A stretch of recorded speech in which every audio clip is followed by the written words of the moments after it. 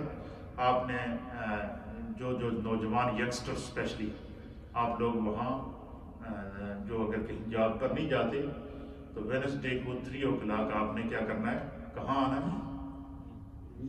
یہ Queens park سامنے آنا ہے 3 o'clock after ظہر۔ امام عادل will be there and I and our سناخوان with us انشاءاللہ العزیز۔ بہت خوبصورت محفل ہوگی، وہ ریکارڈ ہوگی محفل۔ ریکارڈ ہونے کے بعد پھر اس کو ٹی وی پر آن ایئر کیا جائے گا، سکائی 749 پر بھی، ہمارا جو سوشل میڈیا نیٹ ورک ہے اس کے اوپر بھی آئے گی۔ پھر اس کے علاوہ جو ہے وہ پروگرام 22 اپریل کو ہم اس کو جاری کریں گے۔ تو آپ لوگ جو اسپیشلی جو ینگسٹر ہیں وہ پارک میں آئیں، وہاں آپ کو امام عادل کی ہم گفتگو سنائیں گے، اور میں کوشش کروں گا کہ انشاءاللہ ان سے ٹائم ملے گا تو پھر عصر کے بعد بھی ان کا ہم یہاں لیکچر کروائیں گے. تو یہ جو اپریل کا مہینہ ہے یہ پرافٹ صلی اللہ تعالیٰ علیہ وآلہ وسلم کی کیا ہے، یہ میلاد کا مہینہ ہے. تو جس طرح آپ ربیع الاول کے مہینے میں اپنے گھروں میں میلاد کی محفل کرتے ہیں تو اس میں ضرور آپ کریں تاکہ جو ہے وہ ہماری جو نبی پاک صلی اللہ علیہ وسلم کی محبت ہے. اور یہ جو رمضان کا مہینہ ہے یہ ہمارے اندر چینج لاتا ہے، یہ اللہ کا فیصلہ ہے. اگر بہت سارے ینگسٹر ایسے ہیں جو پورا سال چاہتے ہیں کہ بھائی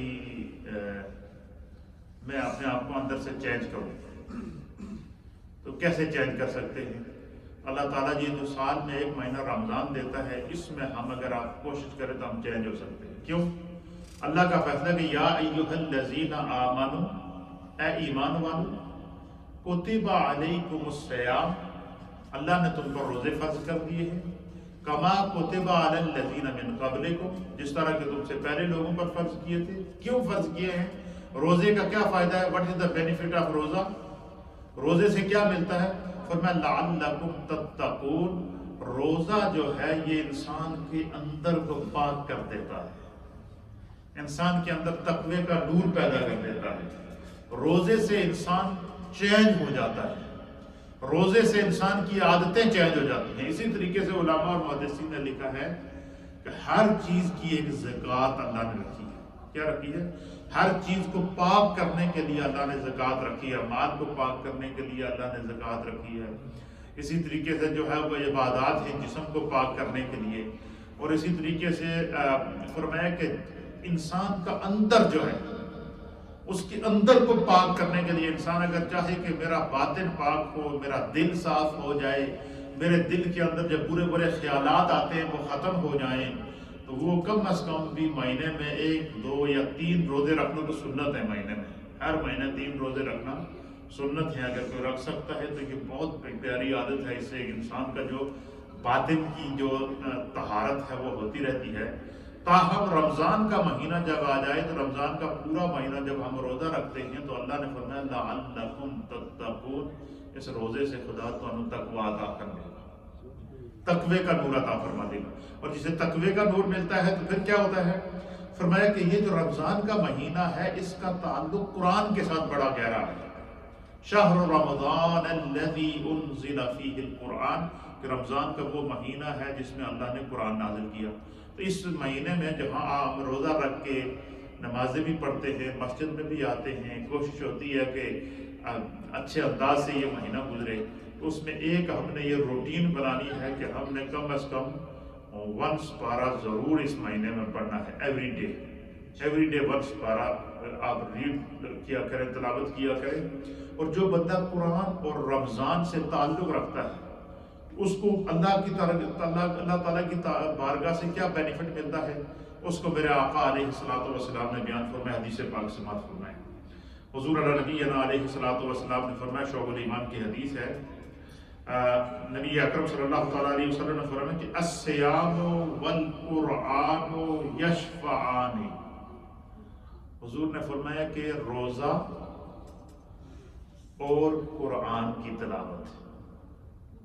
اس کا معنی کیا ہے کہ جو بندہ روزہ رکھے وہ کم از کم یا صبح کے ٹائم یا دوپہر کے ٹائم یا شام کے ٹائم یا رات کو تراویح کے بعد وہ تلاوت ضرور کرے.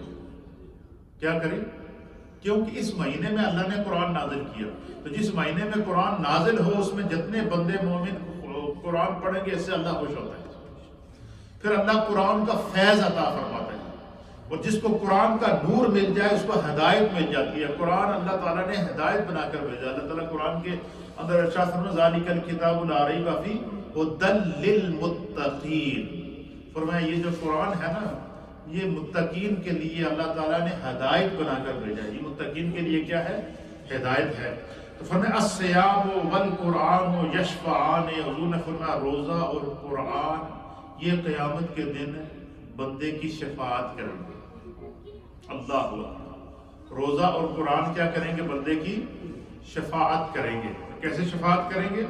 نبی اکرم صلی اللہ علیہ وسلم نے فرمایا یقول الصیام اے رب، کہ جو بندہ روزہ رکھتا ہے اور روزے کو اپنی زندگی کا شعار بناتا ہے اور روزہ رکھ کر جو ہے وہ عبادات کرتا ہے، تلاوت کرتا ہے، نمازیں پڑھتا ہے اور دیگر جو ہے وہ عبادات کرتا ہے، تو کیا ہوتا ہے؟ فرمایا روزہ اللہ کی بارگاہ میں قیامت کے دن عرض کرے گا کہ یا رب، اے میرے رب، انی منعتہ الطعام والشہوۃ بالنہار، اے اللہ اس نے تیری خاطر روزہ رکھا تھا اور روزہ کہتا ہے کہ اللہ میں نے اس کو منع کر دیا تھا کہ دن کو تمہارے پاس کھانا موجود ہوگا، تم نے نہیں کھانا ہے، کس لیے کہ رب راضی ہو جائے۔ دن میں تیرے پاس پانی موجود ہوگا، تم نے نہیں پینا ہے، یہ نیت کر لینی کہ رب کو راضی کرنا ہے۔ اور فرمایا کہ دن میں تمہارے پاس جو ہے وہ جسمانی لذت کے جو ہے وہ جو تمام اللہ تعالیٰ کی عطا کردہ حلال طریقے ہیں وہ موجود ہوں گے، تو اس سے رکا رہے گا اس لیے کہ میں نے رب کو راضی کرنا ہے۔ تو فرمایا جب بندہ تھوڑی اتنی نیت کر لیتا ہے کہ چند گھنٹے دن کے کہ آج میں نے اللہ کے لیے کھانا نہیں ہے، اللہ کے لیے پینا نہیں ہے، اللہ کے لیے ہر گناہ سے اپنے آپ کو روک کے رکھنا ہے، تو فرمایا انسان کا یہ عمل اللہ کو اتنا پسند ہے کہ کیا ہوتا ہے؟ الصیام والقرآن یشفعان، قیامت کے دن جب نفسا نفسی کا عالم ہوگا، سورج سوا نیزے پر ہوگا، ہر شخص پناہ کی تلاش میں ہوگا، نہ باپ بیٹے کے کام آ سکے گا، نہ بیٹا باپ کے کام آ سکے گا، نہ ماں بیٹی کے کام آ سکے گی، نہ بیٹی ماں کے کام آ سکے گی، ہر شخص پناہ کی تلاش میں ہوگا۔ اس لمحے کیا ہوگا؟ فرمایا اللہ کے حبیب فرماتے ہیں کہ اس لمحے انسان کا اپنا کیا ہوا عمل اس کے لیے سایہ بن جائے گا، سائبان بن جائے گا، شفا بن جائے گا، شفاعت بن جائے گا۔ اور کیسے شفاعت بنے گا؟ حضور نبی علیہ الصلوۃ والسلام فرمائیں گے روزہ اللہ کی بارگاہ میں عرض کرے گا کہ یا اللہ اس نے تیری خاطر دن کو نہ کھایا نہ پیا اور نہ جو ہے وہ اس نے جو ہے وہ کوئی ایسا کام کیا جو بظاہر عام دنوں میں جو ہے وہ جس کو کرنا منع تھا، تو یا رب کریم جو ہے فشفعنی فیہ، تو یا اللہ میں اس کی شفاعت کرتا ہوں، میں اس کے بارے میں گواہی دیتا ہوں کہ اس نے صرف تیری رضا کی خاطر کھانا پینا چھوڑا تھا۔ اب مجھے بتائیں کہ اگر بندہ سال میں ایک مہینہ اللہ کی رضا کی خاطر دن کو کھانا پینا چھوڑ کر اور ہر گناہ چھوڑ کر اللہ کے لیے جو ہے وہ اپنے آپ کو وقف کر دیتا ہے، تو قیامت کے دن اسے بینیفٹ مل جاتا ہے۔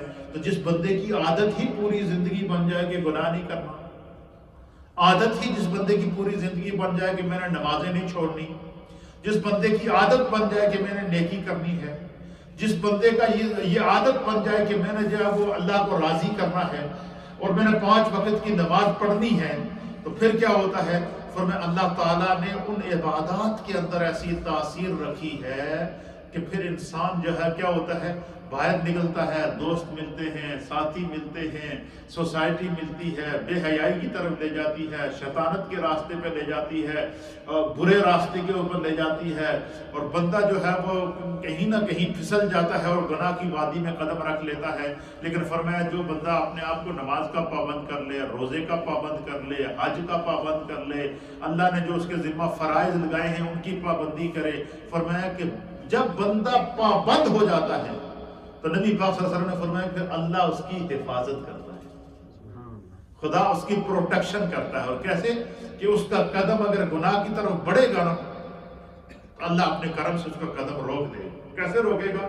خدا اس کے دل میں احساس پیدا کرے گا کہ یار اس رب کے سامنے ابھی میں نے سجدہ کیا ہے، ابھی میں نے اپنی زبان سے کہا سبحان ربی الاعلی، اے اللہ تو پاک ہے اور تو ہی سب سے بڑا ہے، اور میرا ایمان ہے کہ وہ میرا رب مجھے دیکھ رہا ہے، تو اگر اللہ مجھے دیکھ رہا ہے تو میں اس کے سامنے اتنا بڑا گناہ کروں تو مجھے قیامت کے دن جہنم کی آگ سے کیسے بچوں گا؟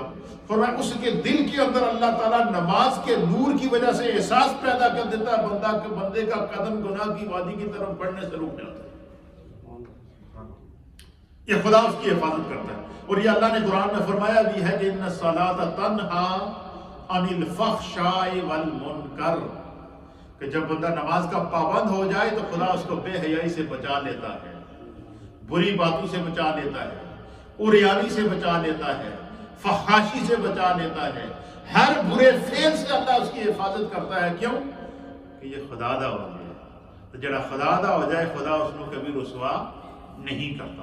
تو نبی پاک صلی اللہ علیہ وسلم نے یہ بھی بیان فرمایا کہ جب بندہ عبادات کرتا ہے تو اللہ اس کو جو ہے اس کی حفاظت کرتا ہے. صرف یہی نہیں بلکہ یہاں تک حضور نے فرمایا کہ جو بندہ دین کو اپنے اوپر طاری کر کے اور دین کی عزت کو اپنی عزت سمجھے تو فرمایا کہ اللہ اس کو دنیا میں عزت عطا کرتا ہے.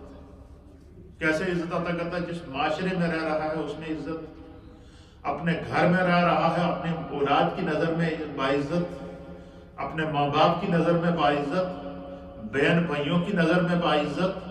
اب دیکھیں کوئی بھی نمازی بندہ ہو جس کے اخلاق اچھے ہوں، جس کا کردار اچھا ہو، وہ باہر جائے پھر بھی عزت پاتا ہے، گھر میں آئے پھر بھی عزت پاتا ہے. کیا یہ ایسی بات ہے یا کہ نہیں؟ اور جو بندہ بد اخلاق ہوگا یا بد کردار ہوگا یا بری صحبت کا عادی ہوگا تو فرمایا وہ جب باہر جاتا ہے تو پھر بھی اس پر لان تان پڑتی ہے. بری سوسائٹی میں جاتا ہے تو لوگ آ کر ان کے والدین کو، اس کے عزیز و اقارب کو کہتے ہیں تھوڑا بچہ میں تے کسی فلاں فلاں لوگ گڈی بیٹھا سی کہ کر رہے سی ڈرگ ڈیلنگ کر رہے سی. ایسا ہوتا ہے یا نہیں؟ ایسے کوئی لوگ آ کر کہتے نہیں ہے تھوڑا بچہ آج میں فلاں گڈی فلانے بندے نال تکیا سی، تھوڑا بچہ آج میں نے فلاں گاڑی کے اندر فلاں کارنر کے اوپر فلاں گاڑی کے اندر بلیک کار کے اندر بیٹھا ہوا تھا ڈرگ ڈیلنگ کر رہا تھا، وائٹ کار کے اندر بیٹھا ہوا تھا ڈرگ ڈیلنگ کر رہا تھا. تو پھر مجھے بتائیں کہ جن ماں باپ کو اگر کوئی آ کر یہ کہے کہ آپ کا بچہ ہمیں فلاں جگہ نظر آیا، فلاں پب کے اندر آپ کا بچہ نظر آیا جہاں پر جو کفار اور مشرکین شراب پیتے تھے یہ ان کے ساتھ کھڑا تھا، مجھے بتائیں یہ کتنی بڑی بےعزتی کی بات ہے. لیکن اگر ہم ان تمام چیزوں سے بچیں، اگر ہم میں سے ہر شخص یہ چاہتا ہے کہ ہم اس برائی سے بچ جائیں تو ہم نے کیا کرنا ہے؟ ہم نے صرف اللہ کے دین کے جو احکام ہیں، جو فرائض ہیں، جو واجبات ہیں، جو خدا نے ہمیں جس سے اللہ خوش ہوتا ہے ہم نے اس راستے کو اپنانا ہے. فرمایا جو خدا کا ہو جاتا ہے اللہ اس کی حفاظت کرتا ہے. پھر یہ بھی فرمایا کہ جسے اللہ دنیا میں عزت عطا فرمائے. میرے مصطفیٰ کو دیکھیے کتنا رحمت للعالمین ہے. حضور نے فرمایا کہ جس شخص کو خدا دنیا میں عزت عطا فرمائے اللہ اسے قیامت میں کبھی رسوا نہیں کرتا. کیا اللہ اسے قیامت میں رسوا نہیں کرتا؟ اللہ قیامت میں بھی اس کو عزت عطا فرمائے. اگر اچھا یہ جو زندگی ہے ہماری، جس زندگی کو ہم گزار رہے ہیں، یہ ایک پانی کے اوپر جو وہ جو جھاگ آتی ہے نا، ببولا جس کو کہتے ہیں، یہ پانی کا ببولا ہے. پانی کے اوپر جھاگ آتی ہے تو بندہ دیکھتا ہے تو ایک لمحے کے بعد آپ دیکھو تو وہ واپس کیا ہو جاتی ہے؟ واپس پانی ہو جاتی ہے. یہ عارضی زندگی ہے. عارضی زندگی اللہ نے ہمیں دی. اس زندگی میں خدا نے ہمیں باندھ کے نہیں رکھا ہوا ہے. ہمارے پاؤں میں ہاتھوں میں زنجیریں نہیں پڑی جس طرح جانوروں کو پڑی ہوتی ہیں. جانور کو کھولیں وہ چراگاہ میں جاتا ہے، واپس گھر میں آئے، گھر میں رہتے ہوئے جانور کو ہم رسی سے باندھتے ہیں یا نہیں باندھتے؟ لیکن اللہ نے ہمیں، اور ہر انسان بھی جانور ہے، ہر انسان جانور کہتے ہیں جس کو خدا نے جان عطا کی ہے. لیکن انسان تمام جانوروں سے مختلف کس لیے ہے؟ کہ وہ حیوان ناطق ہے. حیوان ناطق کہتے ہیں کہ ایسا حیوان، ایسی جان، ایسا جانور جس کو خدا نے عقل عطا فرمائی ہے، اور وہ عقل اسے اللہ تعالیٰ کی ساری مخلوقات سے ممتاز کرتی ہے.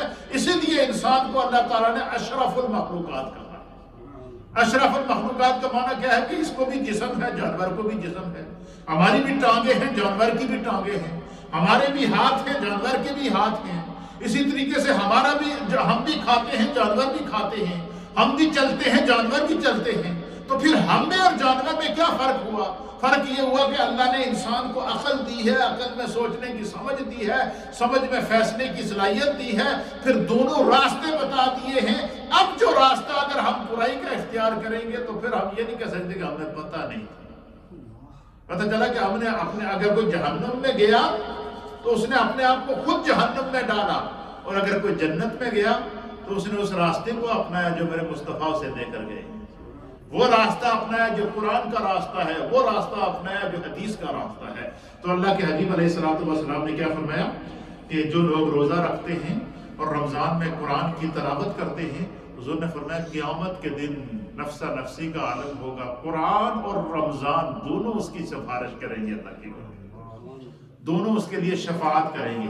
روزہ کیا کہے گا؟ الصیام یقول الصیام، روزہ اللہ کی بارگاہ میں عرض کرے گا اے رب، یا میرے رب، اے میرے اللہ، روزہ کہے گا اے میرے اللہ، انی منعتہ الطعام والشہوۃ بالنہار، دن کی تڑپتی ہوئی دھوپ تھی، اس کے سامنے پانی موجود تھا، اس نے نہیں پیا۔ اور کیوں نہیں پیا؟ اس طرح بندے کی یہ نیت تھی کہ میرا رب مجھ سے راضی ہو جائے، اے اللہ اس مشکل وقت میں تو اس سے راضی ہو جا۔ اس نے رمضان میں کھایا پیا نہیں ہے، اس کی گواہی میں دیتا ہوں، روزہ اللہ کی بارگاہ میں عرض کرے گا۔ اور فرمایا کہ جو بندہ قرآن کی تلاوت کرتا ہے، پھر کیا ہوتا ہے؟ یقول القرآن، پھر قرآن اللہ کی بارگاہ میں حاضر ہو جاتا ہے بندے کی سفارش کے لیے۔ جو دنیا میں قرآن سے تعلق رکھتا ہے، اور یہ کہتے ہیں کہ ہم دنیا کا ایک اصول ہے کہ فلاں شخص بڑا وفادار ہے، اس نے یہ بڑا وفادار ہے، اس لیے ہم نے قرآن، جس نے قرآن سے وفا کی، قیامت کے دن قرآن اس سے وفا کرے گا۔ اور فرمایا کہ یقول القرآن، قرآن اللہ کی بارگاہ میں عرض کرے گا منعتہ النوم باللیل، اے اللہ رمضان دا مہینہ سی اور پورا دن اس نے روزہ بھی رکھا ہے، اس کا جسم تھکا ہوا بھی تھا، اور اس کا نفس اسے کہہ رہا تھا کہ بھائی پورا دن روزہ رکھا ہے، کام تے بھی گیا سے تو ان مسجد بھی نہ جا، تراویح نہ پڑھ، قرآن کی تلاوت نہ کر، لیکن پھر بھی یہ چلا گیا کہ دن کو اگر کچھ نہ کھا پی کے اللہ کو راضی کیا ہے تو شام کو تو میں نے کچھ کھایا بھی ہے پیا بھی ہے، تو پھر رب کو کیوں نہ راضی کرو؟ اب دونوں آپشن آ گیا ہمارے پاس، دن کو کچھ، رمضان میں دن کو کچھ نہ کھا پی کر خدا راضی، اور رات کو کھانے پینے کے بعد پھر اپنے رمضان قرآن کی تلاوت کرنا، نماز تراویح ادا کرنا، اعتکاف کرنا، اپنے آپ کو نیکی کا عادی بنا لینا۔ فرمایا کہ یہ خدا کو اتنا پسند ہے کہ قیامت کے دن قرآن اللہ کی بارگاہ میں عرض کرے گا کہ یا اللہ میری خاطر راتوں نے رمضان دیا، راتوں نے جاگتا رہا۔ قرآن کیا کہے گا؟ اللہ میری خاطر، اس نے دن کو بھی کچھ کھایا نہیں اور رات کو بھی جاگتا رہا اور میری تلاوت کرتا بھی رہا، میری تلاوت سنتا بھی رہا۔ ہمیں خدا نے کتنا اچھا موقع دیا، دیکھو رات کو ہم تراویح میں ایک ایک حرف حفاظ اکرام کا قرآن کا سنتے ہیں، جس طرح حفاظ پڑھتے ہیں اس طرح تو نہیں ہم پڑھ سکتے، لیکن اللہ کا فیصلہ ہے۔ میرے محبوب نے فرمایا کہ جو بندہ قرآن پڑھے اور جو دوسرا پیچھے اس کو اسی انداز سے سنے، فرمایا جتنا پڑھنے والے کو اللہ ثواب دیتا ہے اتنا سننے والے کو دیتا ہے۔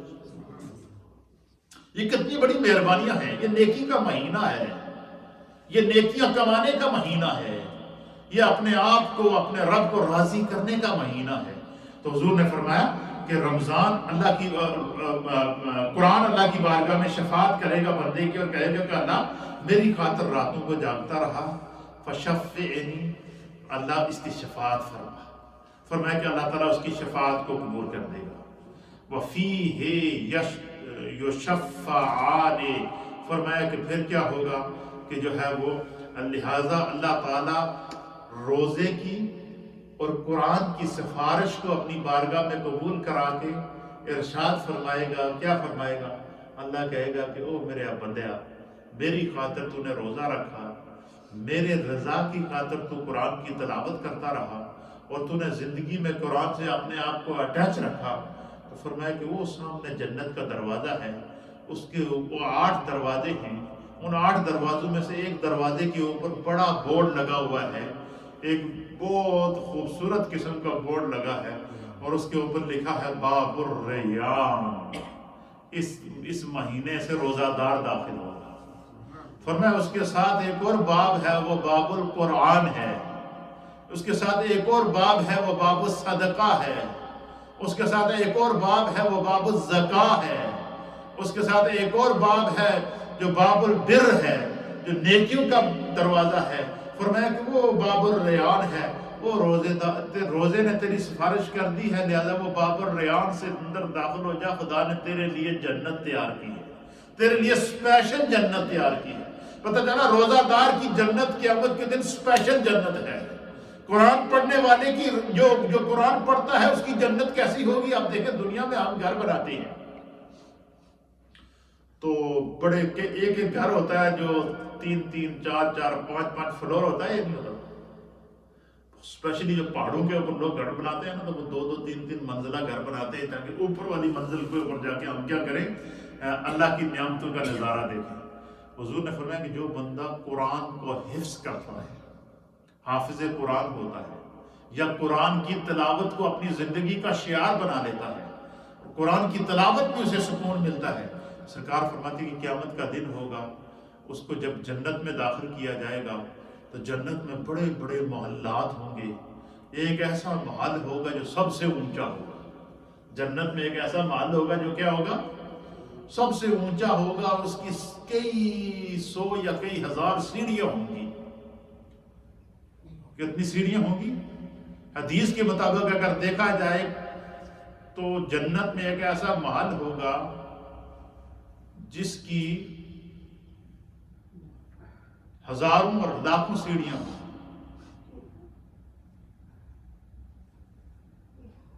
حضور فرماتے ہیں کہ اللہ اس سے فرمائے گا کہ تو قرآن تو نے حفظ کیا نہ قرآن پڑھا ہے, دن بھر قرآن کی تلاوت کرتا تھا, لہذا آج تیرے لیے میں نے وہ جنت کا سب سے اونچا محل تیار کیا ہے. وہ اس کے سامنے فلور لگے ہوئے ہیں, سیڑھیاں لگی ہیں. تو اس طرح کر کے قرآن پڑھتا جا. اس کی 6666 سیڑھیاں ہیں. کتنی ہیں؟ جنت میں اللہ نے ایک ایسا محل بھی تیار کیا ہے جس کی 6666 6666 سٹیپس, 6666 سیڑھیاں ہیں. اللہ فرمائے گا کہ قرآن پڑھتا جا. ہر آیت پہ اللہ تعالیٰ ایک منزل عطا کرے گا. ہر آیت پر ایک فلور ملے گا تمہیں, دوسری آیت پر دوسرا فلور ملے گا. حضور فرماتے ہیں کہ جب حافظ قرآن پڑھتا جائے گا فلور چڑھتا جائے گا, فلور درجے بلند ہو رہے جنت میں. فرمایا جب آخری آیت پڑھے گا تو وہ اس کا جنت میں مقام ہوگا, اور اس کی چھت کے اوپر جب وہ جائے گا تو پوری اللہ نے جتنی 8 جنتیں بنائی ہیں سب کا نظارہ کرے گا. یہ قرآن کا تعلق ہے, یہ رمضان کا تعلق ہے. یہ بندہ مومن کے لیے خدا نے یہ انعامات پیدا کیے ہیں. اچھا, یہ زندگی عارضی ہے, دنیا کا مال ادھر رہ جائے گا, دنیا کی دولت ادھر رہ جائے گی, دنیا کا سب کچھ ادھر رہ جائے گا. اللہ تعالیٰ ہمیں دین کو جو ہے وہ صحیح معنوں میں سمجھ کر اس پر عمل کی توفیق عطا فرمائے. آج کے اس درس کے اندر ہم نے کیا سیکھا ہے کہ جو بندہ دنیا میں قرآن پڑھتا ہے قیامت کے دن قرآن اس کی شفاعت کرے گا. جو بندہ دنیا میں رہ کر روزہ رکھتا ہے تو قیامت کے دن کوئی اس کے لیے دعا کرنے والا ہو نہ ہو, روزہ اس کے لیے دعا بن جائے گا. اور روزہ جو بندہ روزے کا عادی ہو جاتا ہے, ہمارے یہاں بہت سارے لوگوں کی عادتیں خراب ہوتی ہیں نا, وہ کہتے ہیں کوئی اچھا یہ اس میں بڑی حکمت ہے. چلو اس پہ چونکہ میں اگر نکل گیا اس طرح تو ٹائم بہت ہو جائے گا, اس پر میں کل آپ کو درس دوں گا. جی اس پر کل میں آپ کو تھوڑا سا اس طرف لے کر آؤں گا. چلو میں اس طرف آپ کو اشارہ دے دیتا ہوں کہ دیکھیں کہ یہ اللہ تعالیٰ نے روزے کے اندر ایسی برکت رکھی ہے کہ انسان کا جب باطن پاک ہو جائے نا تو پھر کیا ہوتا ہے, پھر اللہ تعالیٰ اس پر اتنا کرم کر دیتا ہے, اتنا کرم کرتا ہے, اس کے سامنے سے سارے حجابات ہٹ جاتے ہیں, پھر خدا اس کی حفاظت کرتا ہے. تو آج کے درس کے اندر ہم نے کیا سیکھا ہے کہ رمضان کا مہینہ وہ ہے شہر رمضان الذی انزل فیہ القرآن. رمضان میں اللہ نے قرآن بھی نازل کیا اور اللہ نے اس میں روزہ بھی فرض کیا. تو جو روزہ بھی رکھے, قرآن کی تلاوت بھی کرے, قیامت کے دن کوئی اس کے لیے دعا کرنے والا ہو نہ ہو, دونوں اس کے لیے شفاعت کریں گے. روزہ بھی شفاعت کرے گا اور قرآن بھی اس کے لیے کیا کرے گا, شفاعت کرے گا. اور پھر جو روزہ رکھتا ہے روزے کو اپنی عادت بنا لیتا ہے, لعلکم تتقون, اللہ اس کا ظاہر اور باطن دونوں پاک کر لیتا ہے. اگر بندہ چاہے کہ میں پاک ہو جاؤں, دنیا کی نظر میں بھی پاک ہو جاؤں, اللہ کی نظر میں بھی پاک ہو جاؤں, رسول اللہ کی نظر میں بھی پاک ہو جاؤں, اور قیامت کے دن پاکیزہ لوگوں کے اندر میرا شمار ہو, تو فرمایا کہ روزے کو, اچھا روزہ صرف کھانے پینے کا نام نہیں, روزہ ہر گناہ کو چھوڑنے کا نام ہے۔ آنکھ کا روزہ ہے آنکھ کے گناہ کو چھوڑنے کا، ناک کا روزہ ہے ناک کے گناہ کو چھوڑنے کا، منہ کا روزہ ہے منہ کے گناہ کو چھوڑنے کا، ہاتھ کا روزہ ہے ہاتھ کے گناہ کو چھوڑنے کا۔ حضور علیہ السلام نے فرمایا جب بندہ اپنی حرکتاں نہ چھڑے، میں آسان ترجمہ کر رہے ہیں حدیث کا، کہ بندہ روزہ رکھ کے اپنی حرکتاں نہ چھڑے، جڑا کہ غیر رمضانی جو کچھ کرتا سی وہی کرتا رہے، کہ میرا روزہ بھی ہے، پر میں کو سوائے اس کے کہ بھوکا پیاسا رہے اس کو فائدہ نہیں ملے گا۔ پتہ چلا کہ روزہ نام ہے برائی سے رکنے کا، روزہ نام ہے گناہ سے رکنے کا، روزہ نام ہے ہر اس برائی کی طرف سے قدم کو روک کے رکھنے کا جہاں پر آگے اس کے گناہ نظر آتا ہے۔ فرمایا 1 مہینہ تم اپنے آپ کو گناہ سے روک کے رکھو گے، خدا تمہاری عادتیں ایسے بدل دے گا کہ پورا سال تمہیں گناہ سے نفرت ہو جائے گی۔ آج کے درس کا سبق کیا ہے کہ اگر ہم چاہیں کہ پورا سال ہم گناہ سے بچے رہیں تو ہم نے روزہ صرف کھانا پینا چھوڑ کر نہیں رکھنا، 5 وقت کی نماز بھی ہم کی پڑھنی ہے۔ ہم نے روزہ جو ہے وہ رکھ کے جھوٹ نہیں بولنا ہے، سچائی کو اپنا شعار بنانا ہے۔ ہم نے روزہ رکھ کر آنکھ کی بھی حفاظت کرنی ہے، ہاتھ کی بھی حفاظت کرنی ہے، قدم کی بھی حفاظت کرنی ہے، روح کی بھی حفاظت کرنی ہے۔ اللہ تعالی ہمیں دین کو سمجھنے کی توفیق عطا فرمائے۔ تھوڑا سا ذکر لا الہ الا اللہ، لا الہ الا اللہ،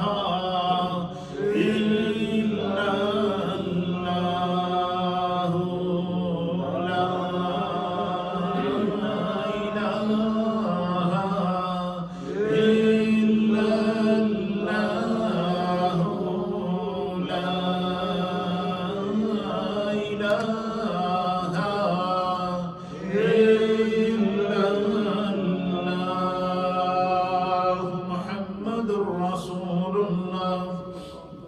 صلی اللہ تعالی علیہ وآلہ وسلم، لا الہ الا اللہ، الا اللہ، الا اللہ، لا الہ الا اللہ، الا اللہ، الا اللہ، لا الہ الا اللہ، الا اللہ، الا اللہ، لا الہ الا اللہ، الا اللہ، الا اللہ، لا الہ الا اللہ، محمد رسول اللہ صلی اللہ تعالی علیہ وآلہ وسلم، الا اللہ، الا اللہ، الا اللہ، الا اللہ، الا اللہ، الا اللہ، الا اللہ، الا اللہ، لا الہ الا اللہ، محمد رسول اللہ۔ ایک دفعہ سورہ فاتحہ شریف اور 3 دفعہ سورہ اخلاص شریف ہے، اپنے اپنے مرحومین کی ایصال ثواب کی نیت سے پڑھیں۔